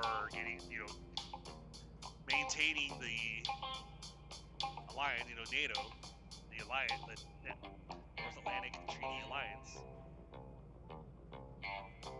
remaining in good graces with other countries instead of basically like pissing everybody off and ending up in a massive war. Because I was telling the wife the other day, I said, I kind of wonder how things would go, because I know that we have defenses on both sides, but what happens if we, like, would we ever get invaded at some point? You know, all of a sudden randomly have, it's like the movie, there's a movie, I don't remember what it's called, like Red. No, it's not Red Dawn, I don't think, but it basically was about, like, Chinese, I think, or North Korean forces basically taking over Washington, D.C., taking over the White House, you know, like, literally was a coordinated attack. Like, all of a sudden, like, there's these big-ass airplanes that had, like, all these massive guns on them, and they would just circle overhead, raining down fire on the White House. And then, like, North Korean Special Ops Forces or whatever that, you know, literally breached and took it over. And one agent, I guess, managed to actually get the president out of there before they were able to capture him. So it's like, but how bad? And that's just like Washington D.C. But like, I'm pretty sure that if we can get into another country and kidnap Venezuelan president, what's to stop another country from trying to actually? They would have to be real secretive about it. You know, like what's to stop another country from doing that here? Like either getting a presence, you know, flying in here legally, you know, like acting like a regular visitor or whatever, but having a big plan. I know that would be called a terrorist organization pretty much here, but coming here and basically just like slowly infiltrating our country to just take over that way. It's like it can happen, and we're not making things like he's not making things. I say we, but we're not really doing. You know, it's not we. I know we as a country, but it's Trump issuing the illegal orders, and the upper military commanders basically carrying out his orders. But they're basically, that's the path that we're headed down. That's the worry I have with the midterms, is what happens. That's November, we're in January. So that's a long time. Like, so we're talking like, okay, in November, in 11 months, you guys need to get out there and vote. We need to get out there, do our part. I guess even if we're in war, I guess from what I hear, midterm elections should still happen. But there's a lot of worries out there that people are expressing about the fact that he's going to try to stop midterms from happening. Obviously, like, he doesn't plan to leave the White House in 2028. I think that's when his term ends. But I talked to my bro Rico about that and stuff. He's like, bro, he can't, like, literally, like, legally, he cannot stop midterm elections. He cannot do that. Like, and he can't stay in office past his 4-year term. Like, it's in the Constitution, blah, blah, blah. Like, yeah, legally, he can't. Per the Constitution, there's things in there that are supposed to stop us from ending up like a Nazi Germany type situation. But that's why we have social media, and people are standing up and they're protesting, and they're speaking out, spreading the word or whatever. While you got extreme right MAGA people, they're burying their heads in the sand and saying, "Oh no, that, like, things are great. We're a tough country now. We're showing strength." Blah blah blah. No, we're not. So. But that's my worry. Like, what happens if we are all of a sudden in a massive war before the midterm elections? I don't know what to expect at that point. Like, I don't know if we're at war with 6 other countries, and again, you've heard people in the past talk about, like, if the World War III would probably be the one that destroys the world because there's nuclear powers, nuclear weapons. Would we get into a war with another country and say like North Korea or something ends up if they're against us? Because I don't know who would be on one side and who would be on the other side. But if one country has nuclear weapons and they're our enemies, what's to prevent them from saying, you know what, like, the only way that we're going to defeat America is if we launch these nuclear missiles at them? All of a sudden, people are launching nuclear missiles at people, and basically the world's gone. Then some of those movies, like like the 100. I think that's not movies, but that was a TV series. But basically, like, where like the world ended because of nuclear attack, and basically they had to wait like 100 years for the Earth to be. So people that were left ended up going up on a ship up into space, just above in Earth's orbit. And they basically went to sleep, in cryo sleep or whatever, for 100 years until the Earth was like the radiation was down to where people could live on it again. So then they came back and were trying to repopulate and stuff, trying to like figure out what to do. But it's like some of those situations could very well be. They're not far-fetched. World War III could end up with a nuclear attack all across the globe, and the next thing you know, like, majority of us are dead. Nobody really has a future. Very few people left, if anybody survives at all. And we're being led by a guy, or by an administration, because it's not just him. Like, his whole cabinet needs to be taken out, needs to be removed from office. And things need to be, like, relationships need to be amended with other countries, and you need to start working with people. But what they were saying is that basically we need to get out and vote and have the Democrats take over the House and the Senate, and then they would be able to impeach. I might have it backwards. I think it's Article 5, Section 2, unless it's Article 2, Section 5. I don't know off the top of my head. It's one of these articles of impeachment that basically would allow the congressional member, or Congress in general, to impeach the president, the vice president, and his whole cabinet, and as well as the Supreme Court justices that have basically been supportive of the current administration. They'd be able to impeach all of them, get all of them out of office, and basically get them all replaced, and then try to work on fixing things, working to make amends, to strengthen our ties with other countries, to make things better again over here for people, not just the ones that, have billions of dollars and want to keep it, which I understand. You have your money, you want to keep it, but it shouldn't be at the cost of those of us that, like, I do pretty well income-wise, but, that doesn't mean I think that I should be treated any better than somebody who makes, an hourly check at like $10 an hour because they work their ass off for their job too. I think we should all have the same. Like, if somebody who's making $10 an hour is getting charged 10% taxes, which I think that's probably low. I don't know what the total is, but it should be fair for everybody, whether you have billions or whether you have thousands to make. If you're being charged 15% income tax or whatever, I should be making what I make. I should be charged 15% income tax. Billionaires should have the same thing, charged 50% income tax.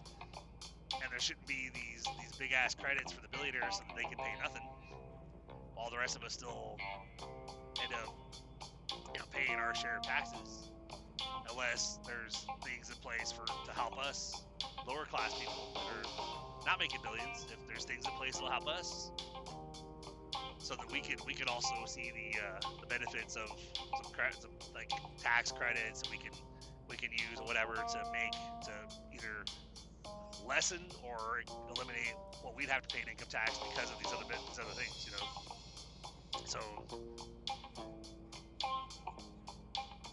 So I know it's been a long episode. I apologize, but I thought about it for a while. I was like, do I want to talk about this topic? Part of me was like, no, I don't normally do political stuff. I try to stay away from that. But at the same time, in trying to build this platform and how I am as a person, especially as a podcast host, and, again, my big thing, as you guys all know by now, hopefully if you've been with me since the beginning, I'm all about keeping it real. Not gonna bullshit you, not gonna lie to you, and seeing those other ladies I mentioned to you, Klein.kt and The Naked Truth, HQ. Again, follow those ladies and watch their videos. Whether you're left, right, whether you're independent. So basically, if you wear the red hat, you still think Trump's great or whatever, but maybe you're seeing some of the stuff and you're not entirely sure. You're kind of thinking, I didn't vote for this. I'm kind of worried. Like I don't know what to do. I kind of fucked up by voting that way. You know, because he promised this. I get it. You know, if like promises were made and you thought, hey, that things are gonna get better. The eggs are gonna be like $1 a dozen. Then groceries are gonna be cheap. You know, or you know, I'm gonna make gas prices cheap. But it's funny how politicians, when they run for office, they will promise anything and everything, and in order to try to get people to vote for them. I'm gonna do this, I swear. But then once they're in office, they can try to do that, or they can just say, well, I got in office, I'm gonna do what I want now, which is kind of a lot of times how it goes. But like Biden and Obama actually were trying to help people. I'm not too familiar with Bill Clinton's administration because I was a lot younger around that time. That was like, what, 20-ish years back? No, actually, it was 90s. So yeah, I was like, what, 30? Yeah, 30 years ago. So I was still in high school, I think, when Bill Clinton was in office. But, you know, one of the guys on the Raw Chat, on one of the Raw Chat episodes, he was saying how if Bill Clinton had learned to actually like keep his dick in his pants, that he would actually have been one of the better presidents we've ever had. That he actually was able to walk down the aisle and work with both Democrats and Republicans. And I'm like, yeah, you know, that's good when they can do that, but it's like, it depends. Like, I wouldn't blame, if they can't, I wouldn't blame that on the president, because I remember when Obama was in office, you know, like, Democrats work with him, but Republicans would fight him on everything. So it's like, how can you make change if one side will work with you, but the other side says, no, we're not doing that. We want this, which, you know, it's like, you gotta be able to come to meet in the middle and work together to form a compromise, not just, well, I don't want to do what you're gonna do. You're gonna do what I want to do, or we're not gonna do anything at all. Okay, well, that's not really very effective. Not very, you know, that's not really gonna help. That's not gonna make anything happen, you know. So, man. So, again, apologies about the long episode, and apologies about, I mean, sorry, not sorry, I guess, as far as like this being a political topic today. But it was something that I'm seeing a lot of stuff on Instagram, on TikTok, on X, whatever. And so basically my way, because I'm kind of getting out of my shell a little bit as far as like my social media accounts. I'm not posting videos myself talking about these topics, but what I'm doing is anything that I find that, you know, I think people need to see, especially anybody that, like if they are the ones that burying their head in the sand saying he's a great man and that this administration's great or strong, whatever. These are videos that I'm posting in hopes that people that are far right thinking that left are just terrorists, I'm hoping that some of these people see these videos. Like, that's why I'm saying just look around, open your eyes, watch these things that people are recording that are showing what happened. And if you don't trust one video, well, I could have been doctored, research it. Keep scrolling, because there's more. Like, most of the things that I've seen on some of the things that have happened have not just been one person's video. There's been like dozens, different angles, different vantage points, different opinions. And then the one that I told you about, the Renee Good shooting, where this guy on Instagram, he showed multiple videos showing different angles, and then pointing out little things like showing, like, if you see here, and you literally on the video, you pause it, you can see where he circled something on the screen. So as you see, the tires are turned away, so they turned away from the agent. So she was not going towards him. She was not trying to run him over. She was not trying to kill him. She was literally trying to flee, and he basically shot her. Anyway, his life was not in danger, and he shot her.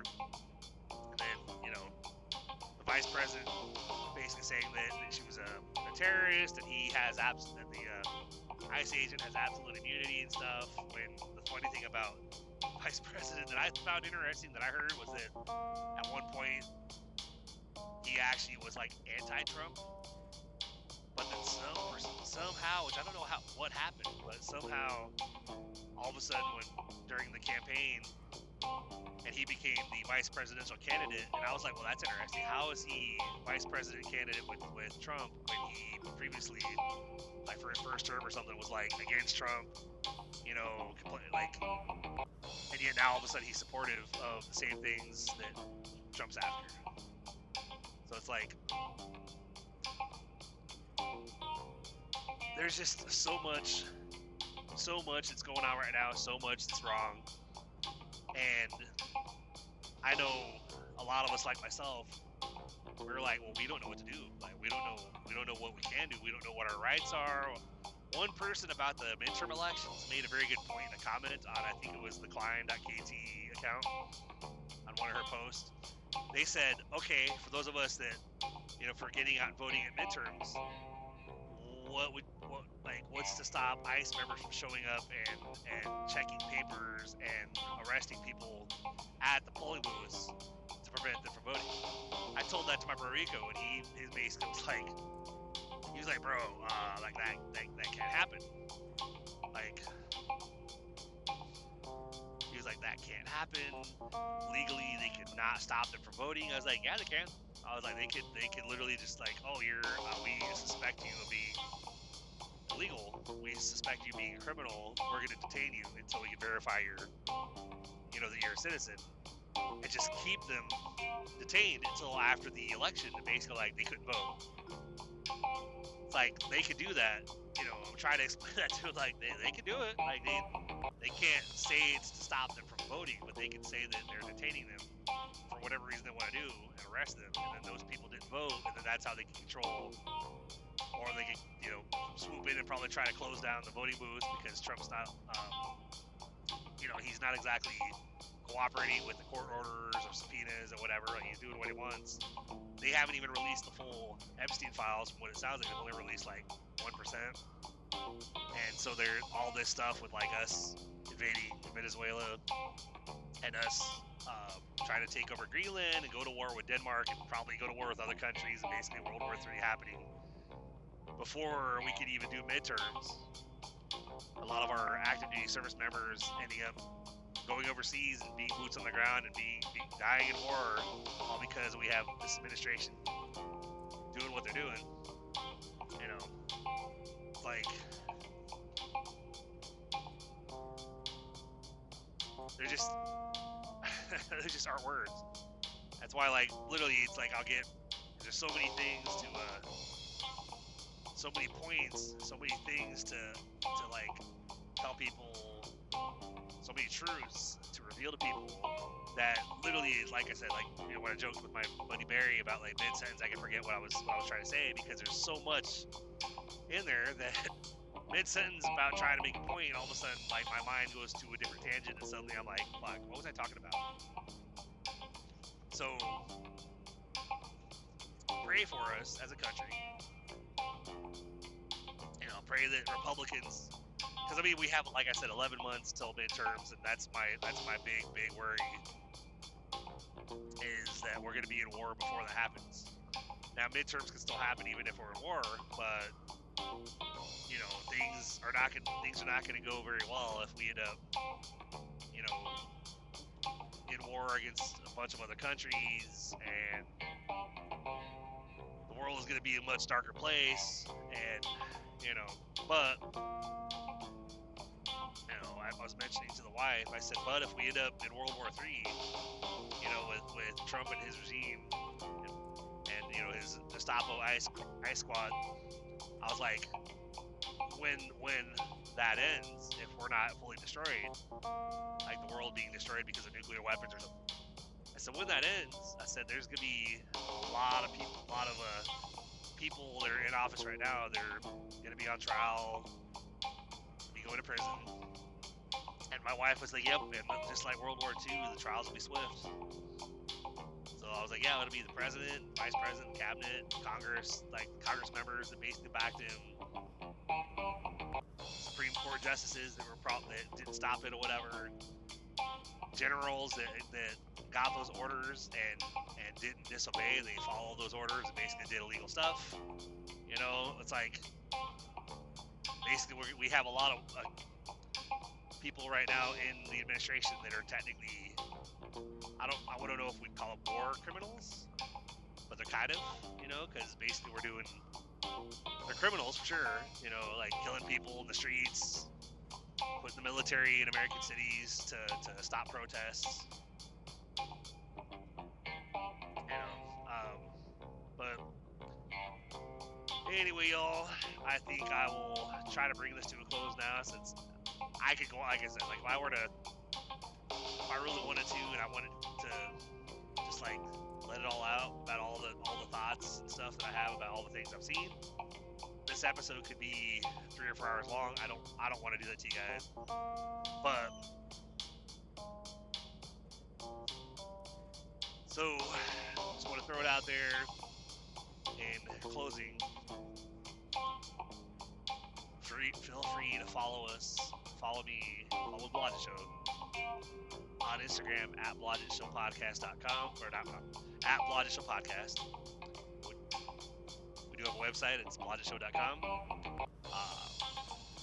Personal socials, Instagram for me and TikTok, as well as I think Facebook, are all TN Trucker Chris, or like Tennessee Trucker Chris.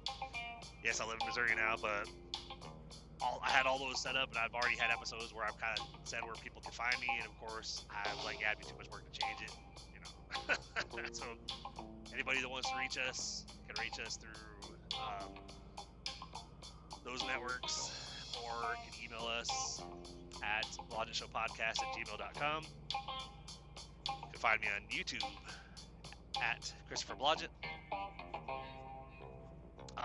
Definitely follow those 2 ladies, and I know if I end up following others that I end up being like, oh my god, they're awesome, you know, really passionate about stuff, I will try to mention them on here as well. But definitely follow them, especially if, say you're a MAGA supporter, but you're seeing what's going on and you're unsure, you're just like, I don't know, like, I don't think this is right, you know. People make mistakes, so it's okay for anybody that did vote for this current administration, but they are thinking now, oh crap, I made a mistake, this is not what I had in mind, this is not what I thought would happen. Reach out to your representatives, demand basically what you thought would happen, you know, and demand accountability, demand that they stand up, they do something in Congress, the Senate, whatever, to try to fight everything that's going on right now. And of course, God willing, as long as we, as a world in general, as long as we survive without nuclear war, without a World War III happening until the midterms, then everybody needs to get out and vote and do their part. I've been there before, as far as like I've had elections where I was like, I ended up not voting. It wasn't that, those ones though usually was because me being a trucker, like it's hard if you're not, I mean, I guess I could probably mail in a ballot, which I probably could do that too, but on these past elections, anytime I didn't vote during any kind of election, it was usually because I just wasn't around, so I didn't know how I was going to do it. But there's a lot of different ways you can do it. Mail-in ballots, you could vote early, or you could go on the day of and vote. I don't have any suggestions for anybody that has that fear of ICE showing up at the poll booths, because I worry about that as well, even though I'm not I'm a white guy, but I worry about that for people in general, because I guess there's been other, it's not just, hell, Renee Good, she was a white lady, so it's like, I guess technically I'd be just as much risk of having a confrontation with ICE, you know, because I'm white doesn't mean I'm safe from them, you know. So be safe. Maybe go with people, you know, as backup, like wingmen or whatever, to make sure that you guys get there safely and get home. Hell, I'd even say, you know, maybe hire, you know, go as far as maybe if you have somebody that, or people that you know, like bouncers or whatever, people that actually or like bodyguards or whatever. Hell, go with somebody that has your back. They can you know try to you can have them be like, hey, I just need you to back me up. Need you to protect me. I highly recommend things like Life 360 and stuff like that, so that your location can be tracked by your family members. So that way, if let's say you're minding your own business and you get nabbed off the streets, you can still be tracked. They can find out where you're at. You know, they can get in touch with attorneys to try to come after the agents that took you hostage, pretty much, since they're not doing it legally. You're basically being kidnapped off the streets. So reach out to your representative, get out and vote. If you don't have to do videos online to actually, to take action to try to, fight against the basically Nazism that's trying to take hold in our country. You don't have to go on videos or even do like what I'm doing, try to use this platform. If you have a podcast, hey, it doesn't hurt. That's why, honestly, when I thought about should I talk about this, I thought, well, I mean, I'm all about keeping it real, being honest, no bullshit, whatever, and this is definitely an important topic to talk about. So I wanted to come on here and do it, and hopefully, those of you that have been with me since the beginning, hopefully I didn't scare you guys away. But honestly, this was a needed discussion. So I hope you guys found value in it. If I lose listeners because of it, hey, shit happens. But again, this was me trying to, basically live up to what I've always tried to be here on this platform. Try to be real, try to be honest, try to, I'm not as blunt as Find.kt or the Naked Truth HQ. Again, guys, you need to follow them. They're awesome. Because we need people like them. We need we need hundreds of thousands of more people like them to be on video and basically be anybody that's saying like Nazism and racism and blah blah blah. This is all what we need. What we need because we need to be a strong country. Blah blah blah. We need hundreds of thousands of more people like Find.kt and the Naked Truth HQ to basically be on video saying you guys are fucking morons. Like you guys are the problem. Or you guys are part of the problem. How to say you're a racist without saying you're a racist. When you're saying that Trump is great, they're doing great things. Again, guys, like I said earlier, open your fucking eyes. If you don't think bad things are happening, then you got your head buried in the sand and you're just ignoring it and telling people it's not real doesn't mean that it's not happening. That just basically means you're just as complicit as everybody that's up there in Congress and stuff, and the Supreme Court is basically letting things happen, and by not taking action to prevent all this crap from going down, like if we end up in World War III within the next 11 months before midterms, I mean, a lot of shit's gonna happen, and there's even videos on there's video that shows Trump and another high official or something. Basically the video shows Trump saying, if we lose the midterm elections, they're gonna find a reason to impeach me. I'm gonna be impeached. And then there's one of his high officials that's at a press conference that basically says, if we lose the House and the Senate in the midterms, a lot of people in this administration are going to prison, myself included. So it's like, okay, so basically, if Democrats take over, then they're going to try to come in and try to stop us from being in war, stop us from illegally taking over other countries, and put us back on a path to peace, try to help the people here instead of trying to put us in a dictatorship.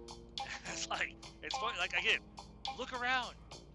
Just scroll through Instagram, Don't even look for anything specific. Just scroll through and like a lot of stuff you'll see are people posting videos of they saw what ICE agents are doing, or things that Trump has said, or ICE agents doing the Nazi salutes.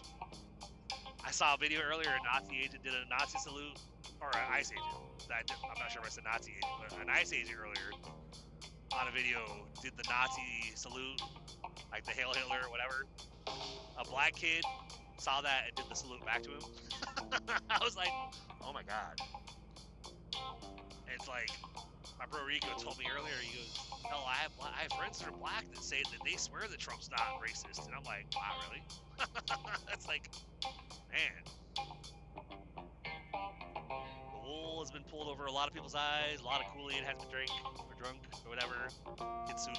And people have blinders on, you know, basically saying that they're listening to all the propaganda, basically that it's all just the Democrats are all lying to you, like we're saving the country, we're making things better. No, you're not. Like, prices are up. There's violence in the streets. People that are being like killed and beaten up by ICE agents. Thankfully, I am happy to see officials like the DA and the sheriff and Philly, and of course like the law enforcement, the mayor, or whatever in Chicago, talking about like that. You know, they're not going to stand for the violence from ICE. That they're going to be arrested and prosecuted, whatever. I agree. Like a law enforcement, if it's a legit law enforcement agent, they should not have a mask on. They should not be trying to hide their identity from you.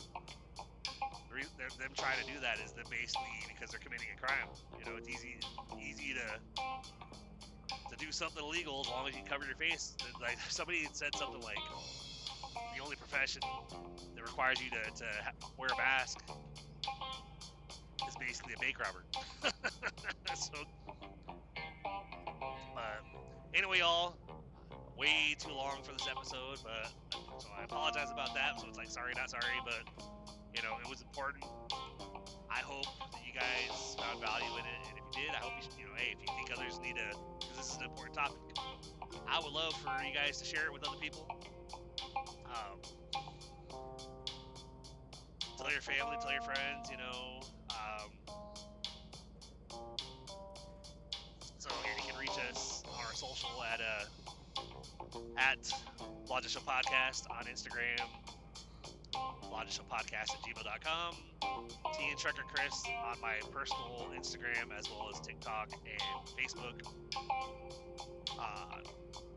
Twitter X, I believe I'm CEAZ Freedom, and you can find me on YouTube at Christopher Blodgett. And what I forgot to mention earlier is anybody that wants to support the show, to donate to the show to help out financially, I definitely would appreciate it, because again, big plans for the show, but with the lack of time, so I only have 34 hours off each week, and you know, working on a lot of stuff financially, so it's not, but big plans with like merch and getting the volumes published so people can actually buy the Blodgett Show Storytime Friday stories, you know, in a published book. A lot of that, requires funding to do, so any donations help, so I definitely would appreciate that. So anybody that wants to donate is willing to, by all means, blodgettshow.com/support, and whenever I get a Patreon set up, I'll have another way for people to support the show as well. Just try to push forward. I'm trying to be consistent every week. So this week, when you're listening to this, it's a big week. Not just this episode, the Real Talk Tuesday random topic segment, but Storytime Friday will be officially back on Friday, as well as the Raw Chat and Keeping It Real segment. Every week, I tell you, with those, especially with the Raw Chat and Keeping It Real segments, I have to kind of coordinate with those guys, those friends of mine, and I'd be like, hey, what do you guys think? Like, if with the Raw Chat, you know, talk to David Goldberg or whatever, and it's like, hey man, just like, these are the days I work. You know, obviously I know I get off later I get off earlier than I used to because I get home by like 6 in the morning, and he comes in at like 3. So I was like, hey, if you want to do a call, if you want to do one of the raw chat calls, let me know the day before, and I can make sure that when I'm in St. Louis, getting ready to get loaded to come back, I'll just take my time and I'll make sure that I'm getting back a little bit later, so that way we can get on a call and you can have the other guys, the other truckers that call in with you. You know, we could actually get a call recording. He's all right, cool. So we got a call recorded, and you know, I was like, you know, after that call, which is a pretty good call, I think you guys will actually enjoy it. Talked a little bit about Bill Clinton and stuff, you know, the Monica Lewinsky scandal. But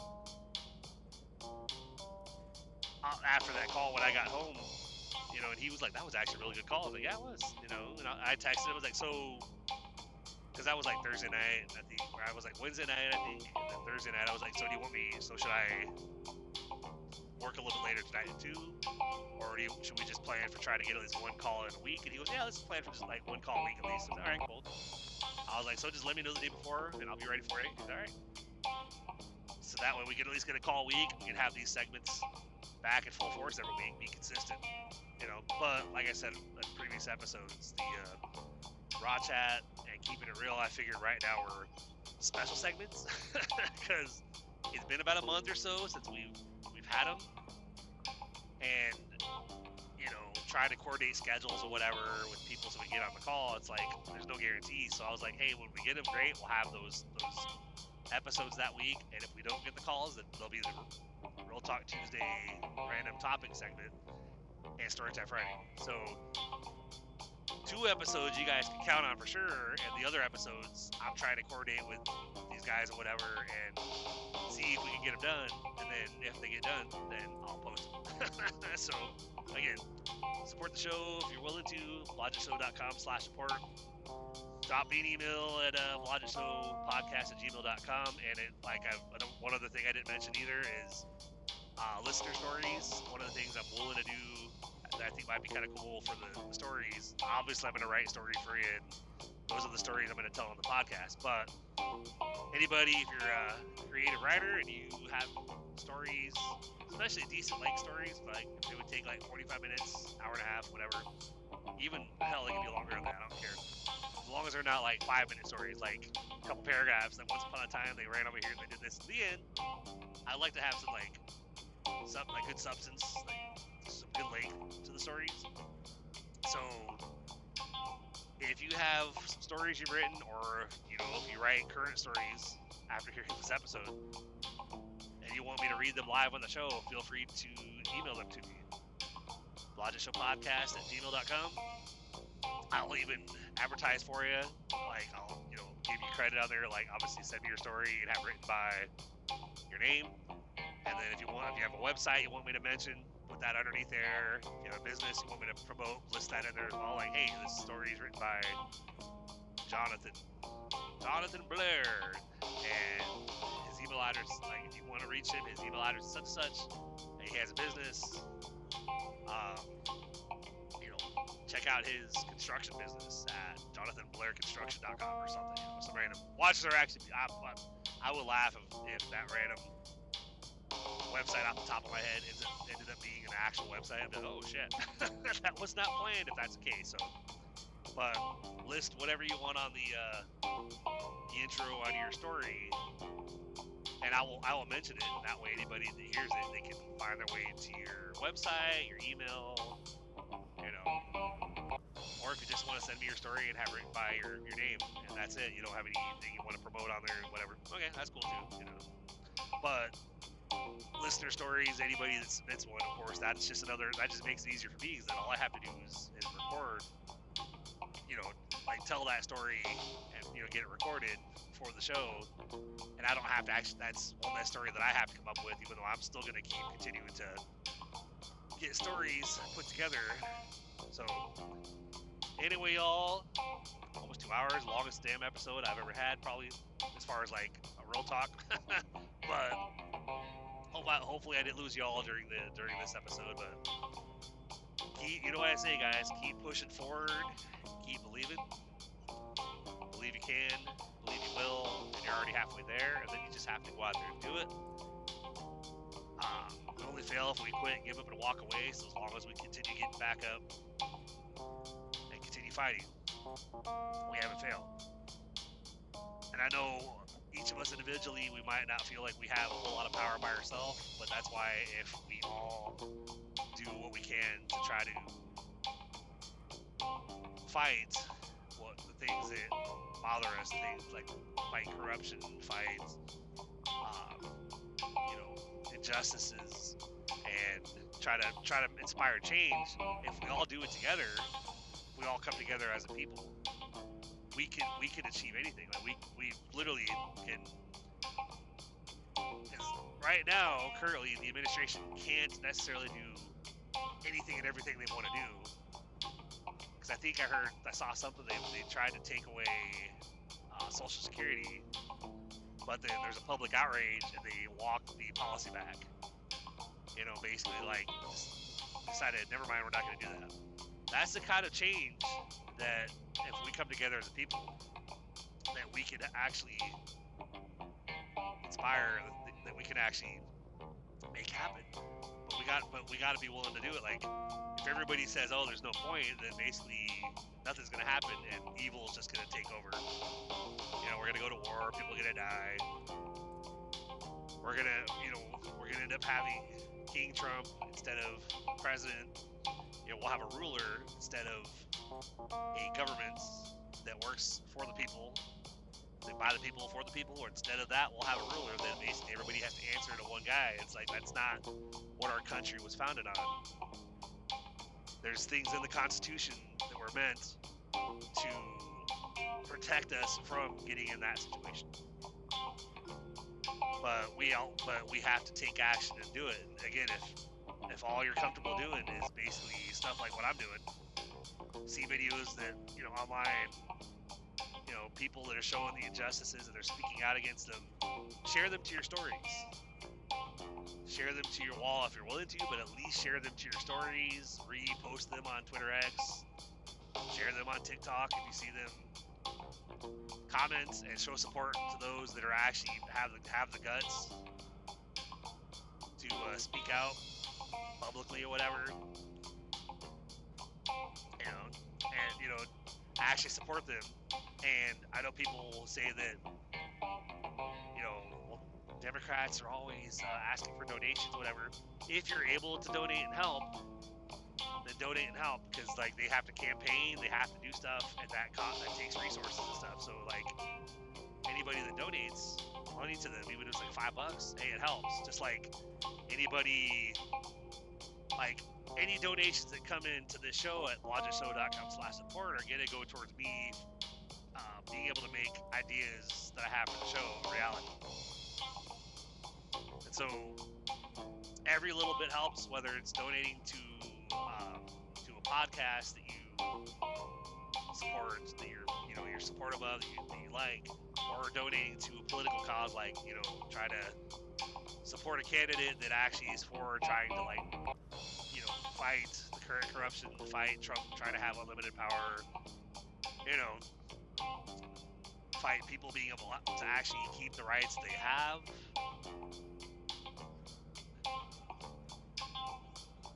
So we gotta do it. You can't just sit around and put blinders on and say, "Well, I didn't vote for this."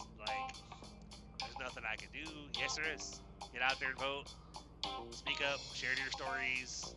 Spread the word. Spread the videos that are out there of what's happening. So people that connect to you will see what you're posting and they'll see what's happening. Because the current administration does not want us to see. They don't want us to see what's going on. They want to basically just, have us basically hear what they're telling us and basically just believe them. So, open your eyes, look around, watch what's going on, watch what's happening, and not sit around and make excuses for people that are doing it, because there's no excuse. This is fucking evil. There's just, attacking people in the streets and taking away rights, and hell, it's funny, deporting or saying they're going to deport Native Americans. Where are you going to deport them to? They're from here. They have been they were here before us, so like, what, we're gonna deport them back to the tribal land? So, but anyway, y'all, I can keep going, but I hope you guys are all doing well. Again, appreciate you hanging out with me this week. Hope I didn't lose you. And again, as always, I'll try my best to not do too many political episodes, which I covered a lot in this one, so I think we're good for a minute. But again, follow those two accounts, blind.kt, I believe it was KLEINE.kt, and The Naked Truth HQ on Instagram. Follow those two ladies, and if I come across any more that are like, oh my god, they're awesome, like really bold, really speaking out, not afraid to basically, when they're getting attacked, they're not afraid to punch back and basically be like, fuck you, you guys are a bunch of losers. The fact that you're supporting this corruption, but if I find anybody else that that I think is awesome, that's like, telling it how it is, keeping it real, doing everything that basically like I stand for, like real talk, keeping it real, not bullshit. They're gonna tell you how it is. I will share those with you as well, because I think that anybody and everybody should be connected with these people, these ladies, and they should see all these videos that are online, even not just the ones they're posting, but just scroll through all these different social media platforms and see the videos of all the crimes that are taking place. Like, make yourself aware of what's happening. Because again, burying our heads in the sand and saying that this isn't real, it's not real, they're not doing this, these are great men, they're fixing the country. Burying your head in the sand and ignoring stuff doesn't mean it's not happening. That just means you're just as complicit as people doing it, because you're basically letting it happen. So, on that note, keep being awesome, keep believing, keep doing what you gotta do, go out there, bust your ass, support your family, share all the injustices and all the crimes you see being committed online, share those in your stories so other people see them and can become aware. Talk to your representative. Do what you can to help each other. Needing help is not weakness either. Some of us need a little bit of assistance, whether it's friends helping them out with a little bit of financial whatever, or feeding some people that are hungry, or donating to your local charity or whatever, donating to your politician or the political cause that you support. But as long as you're trying to make things better, if your intention is for good, as long as you're not donating to a political cause because you think, oh yeah, they need to get rid of all the immigrants, I'm gonna support that one. Well, then that, it's a little fucked up. But hey, we all have the freedom to do what we want. So hopefully we can all do the right thing and actually try to make things better, try to get the regime out of office and replaced with an administration that's actually gonna try to actually strengthen our ties with other countries again and try to make things better and put things in place that will help the American people, instead of trying to basically turn this into a monarchy. Because founding fathers, basically, that's not what they wanted for this country. They didn't want to have a king. They wanted to have a government ruled by the people for the people. So again, I'm still rambling, so I'm gonna let you guys go. But you guys keep being awesome, and I hope you guys enjoy the other episodes this week. So I'll see you on the Keeping It Real segment, and Raw Chat, and Storytime Friday. But on that note, you guys keep being awesome, and I will talk to you on the next one. Have a good one.